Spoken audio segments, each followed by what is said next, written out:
SM Live। ও ভাই বাবাজিরা, আল্লাহ রাব্বুল আলামিন তার মহাসমুদ্র আল কোরআনুল কারীমের মধ্যে বলেন, 30 পারার মধ্যে বলেন, ইয়াউমা ইয়াফিরুল মারউ মিন আখি ওয়া উম্মিহি ওয়া আবি ওয়া সাহিবাতিহি ওয়া বানি। আল্লাহ রাব্বুল আলামিন বলেন, হে আমার বান্দা বান্দিরা, বাবা শুনে রাখো, জেনে রাখো, কাল কিয়ামতের মহাময়দানে, কাল হাসরের মহাময়দানে কেউ কারোর কোনো উপকার আসবে না। সেই দিন স্বামী তার স্ত্রীর থেকে পালাবে, স্ত্রী তার স্বামীর থেকে পালাবে, সন্তান তার মায়ের থেকে পালাবে, মা তার সন্তান থেকে পালাবে, মেয়ে ছেলে ভাই কেউ কোনো উপকার আসবে না। ওই সময় মানুষ বিভ্রান্তর মধ্যে পড়ে থাকবে। ও ভাই বাবাজিরা, সেই দিন কারোর অনুমতি থাকবে না, কোনো কথা বলার সুপারিশ করার কোনো অনুমতি থাকবে না। ও ভাই বাবাজিরা, ও সোনার মালিক যুবকেরা, ও দিয়ে শুনুন, মানুষের এদিকে ওদিকে দৌড়াতে থাকবে, কোনো রাস্তা খুঁজে পাবে না, মানুষেরা দৌড়ে দৌড়ে চলে যাবে হযরত নবী ইব্রাহিম আলাইহিস সালামের কাছে।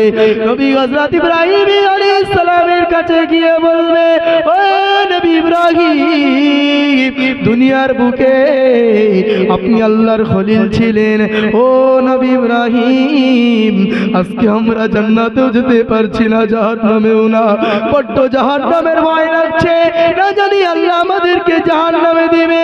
ও নবী ইব্রাহিম, আজকে আপনি আমাদের জন্য একটু সুপারিশ করেন।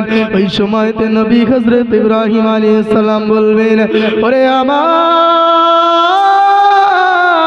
মুত্তাবিনরা শুনে রাখো, জেনে রাখো, আজকে ইমাম ইব্রাহিম কোনো উপকার করতে পারবো না। আমি নবী ইব্রাহিম স্বয়ং নিজের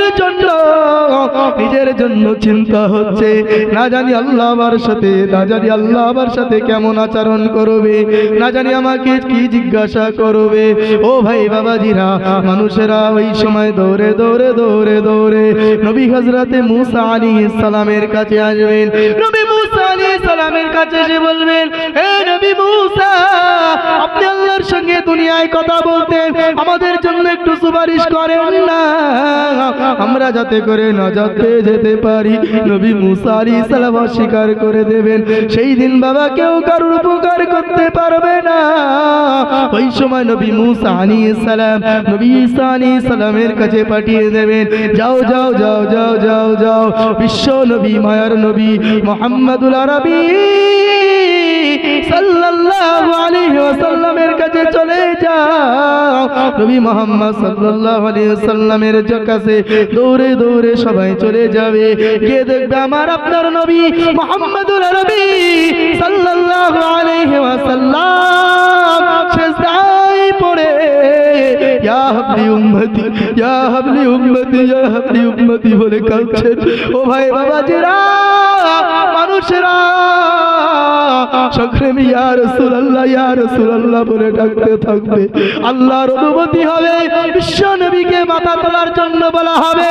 আমার আপনার নবী মাথা তুলবেন, তোলার পরে আল্লাহ জিজ্ঞাসা করবেন, ওরে আমার বন্ধুরে, এত কেন কাঁদো গো, এত কেন নবী হাবলি উম্মতি করো, উম্মতের চিন্তা করো। ওই সময়তে নবীজি বলবেন, আল্লাহ দয়াময়, আজকে আমার উম্মতের জন্য আমার বড় চিন্তা হচ্ছে, না জানি আমার উম্মত কি হবে আজকে, জানি না, তারা সবাই জাহান্নামের মধ্যে চলে যাবে, আমি রাসূলুল্লাহ সহ্য করতে পারবো না। ওই সময় আল্লাহ বলবে, ইয়া রাসূলুল্লাহ, ইয়া হাবিবাল্লাহ, হুজুর, আজকে আপনি যাদের জন্য সুপারিশ করবে তারাই শুধু জান্নাতে চলে যাবে। আরো জোরে বলি, ও ভাই বাবাজিরা, ওই যে কাল কিয়ামতের মহাময়দানে কেউ কারোর উপকার আসবে না, একমাত্র আপনার আমল উপকারে আসবে। বিশ্ব নবী আপনাকে আপনার জন্য সুপারিশ যদি করতে পারে তো আলহামদুলিল্লাহ, না হলে আপনি ফেসে গেলেন ভাই বাবাজিরা। ও ভাই বাবাজিরা রে, বাবা মন দিয়ে শুনুন যে কথাটা আমি বলছিলাম, কাল কিয়ামতের মহাময়দানে ওই সময় আপনার বোঝা কেউ তুলবে না। আল্লাহ কোরআনুল কারীমের মধ্যে বলে দিলেন, ওয়ালা তাজিরু ওয়াজরাতু বিজরা উখরা। ওই হাশরের মহাময়দানে কেউ কারোর বোঝা তুলবে না, যে যার বোঝা তুলবে, যার বোঝা সেই মাথায় তুলবে। কেউ কারোর বাবা বোঝা তুলবে না, কেউ কারোর বোঝা তুলবে না।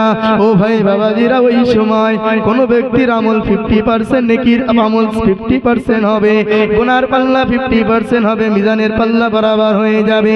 ওই সময় ওই বান্দা আল্লাহ রাব্বুল আলামিনকে ডেকে বলবে, আল্লাহ দয়াময়, আমার উপায় আজ কি হবে? ওই সময় তো আল্লাহ বলবে, একটা নেকি তুমি ব্যবস্থা করো। ওই বান্দা তখন বলবে, আল্লাহ একটা সুযোগ আমাকে দেন, আমার দুনিয়াতে মা বাপ স্ত্রী সন্তান সন্ততি ছিল, তাদের কাছ থেকে একটা সব আমি নিয়ে আসি। ও ভাই বাবাজির, আল্লাহ অনুমতি দিয়ে দেবে। ওই বান্দাটা দৌড়ে দৌড়ে দৌড়ে দৌড়ে চলে যাবে। ওই বান্দাটা নিজের স্ত্রীর কাছে যেয়ে বলবে, ও আমার সহধর্মিনী রে, তোমার দুনিয়াতে সমস্ত আশা উদ্দেশ্য আমি পূরণ করেছিলাম, আজকে আমার একটা নেকি দাও। কিন্তু না না না না, বউ অস্বীকার করবে, বউ সেখান থেকে দৌড়ে পালিয়ে যাবে। ও ভাই বাবাজিরা, ওই রকম ভাবে আপনি আপনার দরদি মায়ের কাছে যাবে, আপনার দরদি মা সেই সময় একটা দেখে দিতে অস্বীকার করবে, সবাই সেই দিন আপনার থেকে পালিয়ে যাবে, একমাত্র আপনার আমল কাজে চলে আসবে।